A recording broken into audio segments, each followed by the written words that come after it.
Sometimes newspaper stories leave me shaking my head in disbelief. This week's horror tale of Met Police Officer David Carrick being a serial rapist is one of them.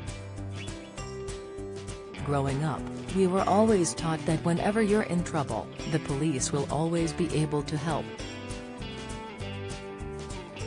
Now women are scared of them.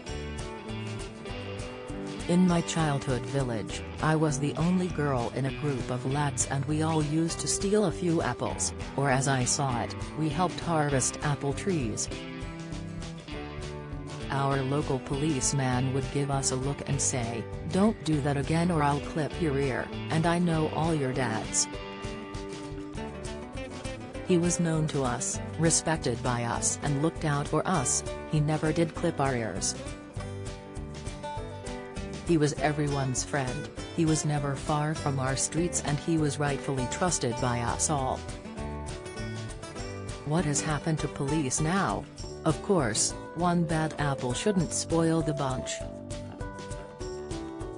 But horrendous stories make us all think twice. When my young granddaughter Caitlin has a night out, my eldest son Jonathan and his wife Kim stay up until the small hours to pick her up in their car and she knows she must stay in a group. That's what it's come to. It seems no one, aside from close family and friends, can really be trusted. And isn't that sad? Love Island's Tom is just my cup of tea. Anyone who expects me to purse my lips, clutch my plastic pearls and tut my disapproval at Love Island is utterly wrong. I love it and always have. This season my addiction is stronger than ever. One of Robert's Macclesfield players, Tom Clare, entered the villa as a bombshell. Robert told me as soon as he met Tom, he said, "You look like Mr. Love Island." He is a 6 feet 5 inches good-looking hunk. And Rob says he's a lovely lad. Tom's under contract with Macclesfield, so when he asked if he could go on the show, Rob said he couldn't deny him the opportunity to change his life and make big money. But I have an important question for Rob: when he's bringing Tom here to have a cup of tea with me, I know exactly what to wear, a black strappy dress just like Maya Jama's in the first episode. I'll find it drafty, so I'll wear mine with thermal knickers that come right up to my belly button and a proper, full cup bra. Accessorized with my fluffy slippers, Tom's in for a treat. Porn prank right up Robert's alley. I can't have been the only one, first gasping in shock, then doubling up with laughter at the rude noises coming from Gary Lineker's commentary box during Liverpool's FA Cup win over Wolves. Seeing professionals like him and Alan Shearer struggle not to lose it on live TV was hilarious. A prankster had taped a mobile phone playing sex noises behind Gary's studio sofa. Just as I was enjoying a good old laugh, my face fell. Where was our Robert? This is exactly the type of thing he'd get up to. Just as I was planning what I'd do to him, I remembered Macclesfield also had a game on that night, so he was there. If it wasn't for the fixtures list telling me exactly where our Rob was, he'd have been my prime suspect. My postie often takes my parcels back to the sorting office because I can't get to the door in time and he thinks I'm not in.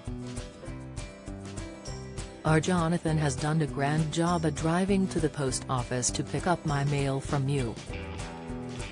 Whereas Robbie was always a rascal, Jonathan is an angel. But no one's perfect. And Jonathan is such a Manchester United fanatic, I don't call him for 2 days after they lose, or I just get one-word answers. Choke hardest habit to quit: giving up fags is still going well. I'm no longer Fagash Lil, standing at my window with a cuppa in one hand and a cigarette in the other. Even I'm surprised I don't have any cravings. Maybe I wasn't inhaling for 54 years? Giving up chocolate is another story. Those cravings are never ending. I had a beautifully wrapped gift from a reader called Kathy, who sent a box full of my favorite chocolates: Curly Wurly, Turkish Delight, Dark and White Chocolate Galaxy Bars, Cadbury Buttons, Fry's Chocolate Creme, Wispa, you name it, Kathy sent it. Thinking logically, I should have shared it with my granddaughter and friends. But I didn't have a chance. Hero Andy revived me. January is a tough month when everyone seems tired all the time, maybe more than ever after COVID. Perhaps the pandemic left us all a little less willing to venture out. Watching Andy Murray win at the Australian Open was enough to jolt me out of my rut. I was up at 5 a.m. to watch him and was hysterical as I celebrated every point he won. I knew just what Judy Murray felt as she watched her brave lad from the stands, and am sure I was just as elated. Andy has fought back from major surgery and the inevitable confidence dip. That makes me love him even more. Madness to turn Bruce loose. Radio 2 is letting veteran DJ Ken Bruce go. They must be mad.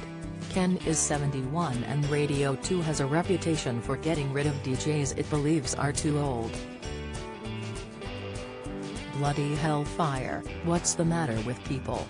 Age is just a number. And when we older folk do something we're good at, we become absolute experts. We are never past it. Our skills, honed over decades before fancy gadgets were around to make everything easier, are never not needed. No one of any age should feel we're finished. It makes me cross. Life begins at 70. If you'd like to contact Val, please email features@mirror.co.uk or write to Val Savage, P.O. Box 7290, E145DD. Follow Mirror Celebs on Snapchat, Instagram, Twitter, and Facebook.